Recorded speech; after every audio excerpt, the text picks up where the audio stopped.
Hi friends, welcome to Kavya Nayana cooking channel. ನಾನು ಸುಷ್ಮಾ. ಬನ್ನಿ ಇವತ್ತೊಂದೊಳ್ಳೆ ರೆಸಿಪಿನ ಮಾಡಿ ತೋರಿಸ್ತಾ ಇದ್ದೀನಿ. ಏನಪ್ಪಾ ಅಂದ್ರೆ ಸಮರ್ ಸ್ಪೆಷಲ್ ಆಗಿ ಬನಾನಾ ಮಿಲ್ಕ್ ಶೇಕ್ ಯಾವ ತರ ಮಾಡೋದು ಅಂತ ಸಿಂಪಲ್ ಆಗಿ ಕಡಿಮೆ ಸಾಮಗ್ರಿಗಳನ್ನ ಬಳಸಿ ಯಾವ ತರ ಮಾಡೋದು ಅಂತ ತೋರಿಸ್ಕೊಡ್ತೀನಿ. ಏನೇನ್ ಬೇಕು ಸಾಮಗ್ರಿ ಅಂತ ನೋಡೋಣ ಬನ್ನಿ ಫ್ರೆಂಡ್ಸ್. ನೋಡಿ, ನಾನಿಲ್ಲಿ ಐಸ್ ಕ್ರೀಮ್ನ ಸ್ವಲ್ಪ ಮನೆಯಲ್ಲಿ ಮಾಡಿರೋ ಐಸ್ ಕ್ರೀಮ್ನ ಸ್ವಲ್ಪ ಇಟ್ಕೊಂಡಿದ್ದೀನಿ. ಹಾಗೆ ಇಲ್ಲಿ ಗೋಡಂಬಿನ ಸ್ವಲ್ಪ ನೆನೆ ಇಟ್ಕೊಂಡಿದ್ದೀನಿ. ಹಾಗೆ ಇಲ್ಲಿ ಖರ್ಜೂರ ಕೂಡ ನೆನೆಸಿ ಇಟ್ಕೊಂಡಿದ್ದೀನಿ. ತಣ್ಣೀರಲ್ಲೇ ನೆನೆಸಿ ಇಟ್ಕೊಂಡಿದ್ದೀನಿ ನಾನು 1-2 ಅವರು. ನಿಮಗೆ ಬೇಗ ನೆನಿಬೇಕು ಅಂದ್ರೆ ನೀವು ಬಿಸಿನೀರಲ್ಲಿ ಕೂಡ ನೆನೆಸ್ಕೋಬಹುದು. ಹಾಗೆ ಇಲ್ಲಿ ಪಿಸ್ತಾ ಸ್ವಲ್ಪ ತಗೊಂಡಿದ್ದೀನಿ. ಹಾಗೆ ಬಾದಾಮಿ ಕೂಡ ನೆನೆಸಿ ಇಟ್ಕೊಂಡಿದ್ದೀನಿ. ನಾನಿಲ್ಲಿ ಸ್ವೀಟ್ಗೆ ಕಲ್ಸಕ್ಕರೆ ತಗೊಂಡಿದ್ದೀನಿ. ನೀವು ಇದ್ರ ಬದಲು ಸಕ್ಕರೆ ಕೂಡ ಬಳಸಬಹುದು. ಹಾಗೆ ಇಲ್ಲಿ ನಾನು ಜೇನುತುಪ್ಪನ ಸ್ವಲ್ಪ ತಗೊಂಡಿದ್ದೀನಿ. ಹಾಗೆ ನಾನಿಲ್ಲಿ 3 ಬಾಳೆಹಣ್ಣನ್ನ ತಗೊಂಡಿದ್ದೀನಿ. ಇದು ನೀವು ಹೆಚ್ಚು ಕಡಿಮೆ ಮಾಡ್ಕೋಬಹುದು. ಹಾಗೆ ಇಲ್ಲಿ ಅಂಜೂರ ಹಣ್ಣನ್ನ 5-6 ತಗೊಂಡು ಅದನ್ನು ಕೂಡ ನೆನೆ ಇಟ್ಕೊಂಡಿದ್ದೀನಿ. ಬನ್ನಿ ಇವಾಗ ಯಾವ ತರ ಮಾಡೋದು ಅಂತ ತೋರಿಸ್ಕೊಡ್ತೀನಿ. ನೋಡಿ, ನಾನಿಲ್ಲಿ ಜ್ಯೂಸರ್ ಜಾರ್ನ ತಗೊಂಡಿದ್ದೀನಿ. ನೆನೆಸಿಟ್ಕೊಂಡಿರೋ ಎಲ್ಲ ಡ್ರೈ ಫ್ರೂಟ್ಸ್ನ ಇದರಲ್ಲಿ ಹಾಕೊಂತೀನಿ.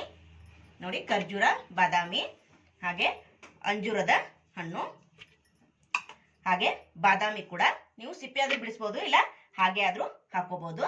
ಹಾಗೆ ಇಲ್ಲಿ ಪಿಸ್ತಾ ಕೂಡ ಹಾಕೋತಾ ಇದ್ದೀನಿ. ಈಗ ಬಾಳೆಹಣ್ಣನ್ನು ಕೂಡ ಸಿಪ್ಪೆ ಎಲ್ಲ ಬಿಡಿಸಿ ಈ ತರ ಮುರಿದ್ಬಿಟ್ಟು ಹಾಕೋತಾ ಇದ್ದೀನಿ.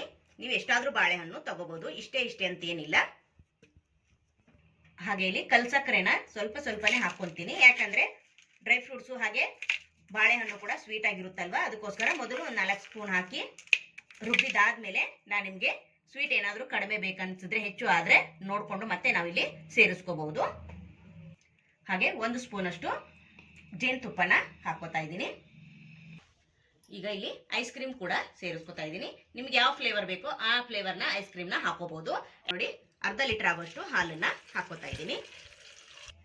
ಇವಾಗ ನೋಡಿ, ಮುಚ್ಚಳ ಮುಚ್ಚಿ ನಾನು ಮಿಲ್ಕ್ ಶೇಕ್ನ ಮಾಡ್ಕೊಂಡು ಬರ್ತೀನಿ. ಅಂದ್ರೆ ತರ್ತರಿಯಾಗಿ ಇಲ್ಲಿ ಮಿಲ್ಕ್ ಶೇಕ್ ಮಾಡಬೇಕು.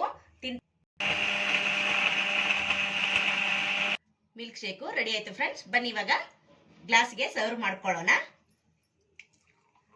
Wow, super! ನೋಡಿ, ಬಾಯಲ್ಲಿ ನೀರು ಬರ್ತಾ ಇದೆಯಲ್ವಾ, ಸಖತ್ತಾಗಿದೆ. ನೀವು ಕೂಡ ಒಂದ್ಸತಿ ಟ್ರೈ ಮಾಡಿ ನೋಡಿ ಫ್ರೆಂಡ್ಸ್, ನಿಮಗೂ ಕೂಡ ಇಷ್ಟ ಆಗುತ್ತೆ. ನೋಡಿ, ವಾವ್, ಸೂಪರ್ ಅಲ್ವಾ ಫ್ರೆಂಡ್? ಸಖತ್ತಾಗಿ ಬಂದಿದೆ. ಟೇಸ್ಟ್ ಮಾತ್ರ ಸೂಪರ್ ಆಗಿದೆ. ಬಿಸಿಲು ಕೂಡ ಜಾಸ್ತಿ ಇದೆ. ಆದಷ್ಟು ಮನೇಲೆ ಇರೋ ಸಾಮಗ್ರಿಗಳನ್ನ ಬಳಸಿ ಸಿಂಪಲ್ ಆಗಿ ಮಕ್ಕಳಿಗೆ ಮಾಡ್ಕೊಡಿ. ತುಂಬಾ ಅಂದ್ರೆ ತುಂಬಾ ಚೆನ್ನಾಗಿರುತ್ತೆ. ಬನಾನಾ ಮಿಲ್ಕ್ ಶೇಕ್ ಯಾವ ತರ ಮಾಡೋದಂತ ನೋಡಿದ್ರಲ್ಲ ಫ್ರೆಂಡ್. ಈ ವಿಡಿಯೋ ನಿಮಗೆ ಇಷ್ಟವಾದ್ರೆ ಪ್ಲೀಸ್ ಲೈಕ್ ಮಾಡಿ, ಶೇರ್ ಮಾಡಿ, ಕಮೆಂಟ್ ಮಾಡಿ, ಸಬ್ಸ್ಕ್ರೈಬ್ ಮಾಡ್ಕೊಳ್ಳಿ.